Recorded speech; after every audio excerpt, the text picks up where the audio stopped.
Saya bawakan juga satu kenyataan berkenaan dengan syarikat 50, ni cerita baru. Syarat 51 ikuti Bumiputera pada syarikat penghantaran logistik punya company sekarang ini diwajibkan kena ada 51% ikuti Bumiputera. Now, here is the problem. Ini tahun 2021, tuan-tuan. Kerana apa tiba-tiba cerita ikuti Bumiputera ni keluar? Kerana apa cerita ikuti Bumiputera ni tiba-tiba keluar? Tuan-tuan tahu tak antara bisnes yang maju pada zaman PKP ni bisnes apa? Tahu tak bisnes apa? Bisnes penghantaran. Delivery business antara yang making billions. Sebab orang tak boleh keluar, so delivery business ni making billions, tuan-tuan. Jadi bila dah making billion, mata-mata super Bumiputera, kroni-kroni, yang mana tak dapat duit bila dah AP semua ni tak ada, apa benda yang lain tak ada, dia nampak, oi buat duit lah rupanya delivery ni. Kita kena buat sesuatu. Kita kena wajibkan. Kita kena wajibkan syarikat-syarikat ni ambil ikuti Bumiputera kena 51%. Kalau tak, kita tak renew license. What is the problem?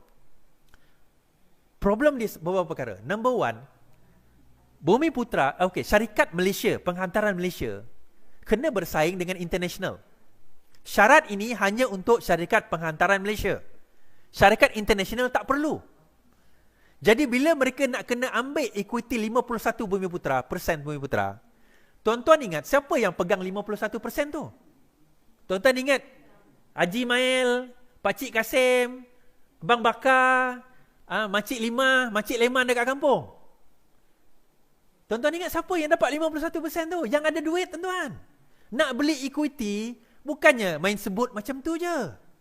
Siapa yang ada duit, dia boleh beli. Dan siapa yang ada duit di kalangan orang Melayu? It's only that 1% yang ada duit yang boleh beli equity tu. Itu nombor satu. Nombor dua, syarikat international tak perlu 51%. Akhirnya kena bersaing pula. Kalau dia, katalah dia tak mampu nak cari 51%. Sebab dia nak company dia, orang yang betul-betul boleh pegang ikuti, boleh make the decision. Dia tak nak orang tu sebarang-barang. Of course, kalau saya ada syarikat pun, saya tak nak sebarang-barang orang memegang syarikat saya secara ikuti. Tapi disebabkan government punya intervention, saya terpaksa release. Bila saya release, dia pegang majority. Bila dia pegang majority, dia buat keputusan bodoh, siapa yang susah? Saya dah buat, contohnya syarikat tu 20, 30, 40, 50 tahun. Melingkup disebabkan dasar yang bodoh sebegini. Kita bukan nak menyelamatkan Bumiputera. Ini umpama saya kata bunuh angsa emas. Kita ada angsa emas. Kita tamak. Dia bagi kita telur sehari sebiji emas. Sehari sebiji telur emas. Apalah angsa ni, lambat betul sehari sebiji. Kita pun sembelih angsa tu, nak tengok dalam perut dia. Mati angsa, telur pun tak dapat, angsa pun habis. Now instead of doing that, kenapa kita tak galakkan Bumiputera buat syarikat penghantaran ni sendiri? Kenapa? Sebab cara itu susah, cara itu kena bersaing, cara itu kena nak kejar balik tu lambat sebab ramai dah mature dalam market ini. Itu sebabnya. That's why saya kata dalam COVID ini, antara yang making billion of dollars, syarikat penghantaran. Jadi mata dia orang kelabu tengok duit tu. Kroni-kroni ni, syarikat lain banyak tutup. Kena masuk ni. Kena masuk. Aku kena masuk ni, tak boleh ni. Akhirnya dia masuk. Dia masuk.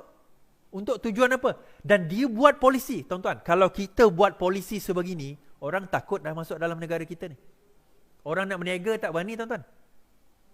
Kalau kita betul-betul nak really flourish our market, kita kena buat free competitors.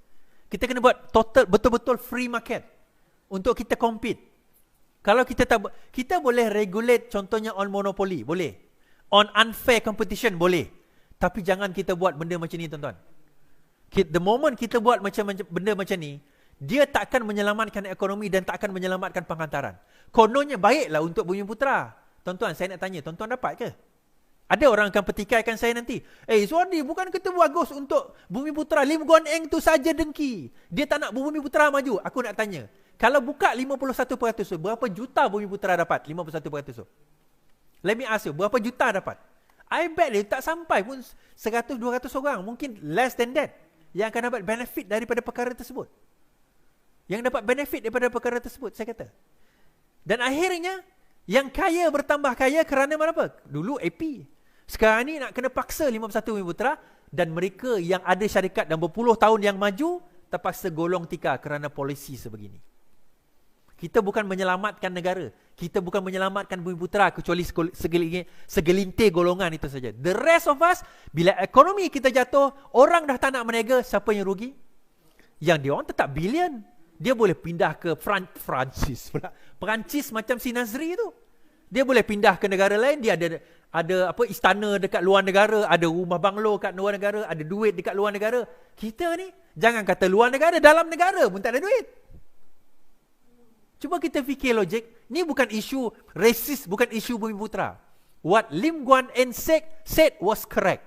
Apa dia cakap itu betul. Kita ada angsa emas, kita nak sembelih angsa emas itu. Kerana kita tamak dan kelabu mata. Tamak dan kelabu mata. Okay? Itu perkara kita harus sedar dan kita harus tahu. Itu cara fikir. Itu cara fikir yang betul. Jangan kita hanya tengok dalam, Lim Guan Eng Cina, dia tak nak Bumiputera, dia nak menghapuskan Bumiputera, dia dengki dengan Bumiputera. Cetek betul pemikiran korang lah.